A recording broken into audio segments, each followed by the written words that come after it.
A reminder, if you're just joining us, the funeral of Queen Elizabeth II will take place on Monday, September the 19th. We're joined now by Grant Harrold, who's the former royal butler to the new king.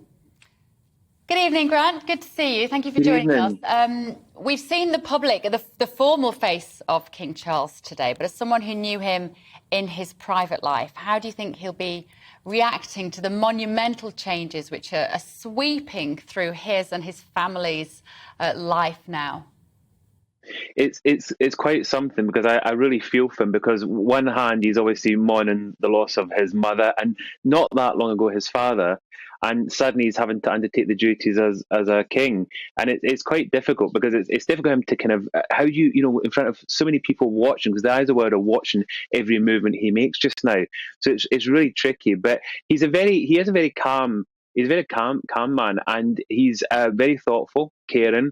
And I noticed in his speech yesterday he used the word love, and I think that's something that maybe surprised people, because they probably thought, the way he is very traditional, the royal family traditionally wouldn't kind of use words like that. But that shows you also how he's very modern in his ways of thinking, which some people probably don't realise.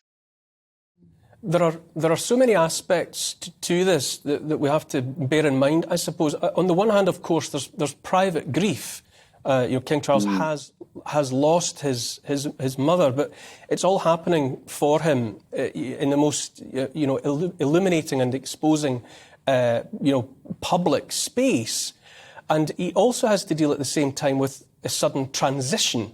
He has to leave behind things that in his life he cared so much about and was so devoted to for so very long, and now he takes on the top job. He's stepping away from that life of before. How do you think the man that you know will adjust to that kind of change? I think he'll adjust relatively easily, because what you've got to remember is these changes, the transition's been going on for a long time. I mean, when I was working for the Prince at Highgrove, or the King, these changes had begun then, and even up until recently, these changes were happening. Even at the statement of Parliament, I'm convinced, and it's only my personal view, is that was kind of almost done. I think the Queen stood aside to let him do that, to kind of just get us used to the fact this is how it's going to be. It was almost like, as I said recently, it was almost like the end of the transition. She almost up to her very last breath orchestrated everything just so it was just right, the way everything was done. And her mother, apparently, from what I was told, did the exact same. Even on her deathbed, she was making sure everything was finalised up until the very last breath, kind of thing. And I think the Queen almost did the same. She wanted to make sure that, even making sure that we were aware of her wish that the Duchess of Cornwall would be known as Queen Consort. She was making her views, her wishes known, which I think was really important. So I think this is it's not just happened. It's been that these plans have been around for a long time. So I think he will adjust quite easily to it. But it's still a big change. Even myself and my former colleagues that work for the King now, I've been having discussions with them, and everybody's in shock. It is a huge shock to the system. Grant, what will King Charles feel about the fact that his sons were photographed together today with their wives for the first time in a long time, looking at all the flowers outside Windsor Castle? What would that mean to him?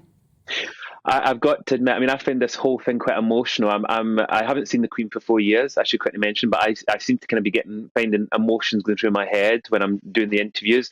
And when I saw, I just thought the Queen would be over the moon to see the four of them together. This was just, they sometimes say that these terrible times bring family together, and this is exactly what we're seeing.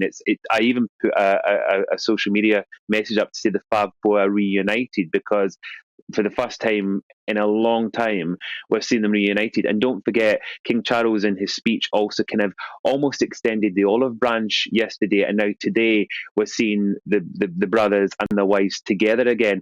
So I'm hoping and praying this is a sign of the future. And I think the Queen going to get a bit upset saying that, but I think she'll be smiling, looking down, smiling about this, because I think she'll approve.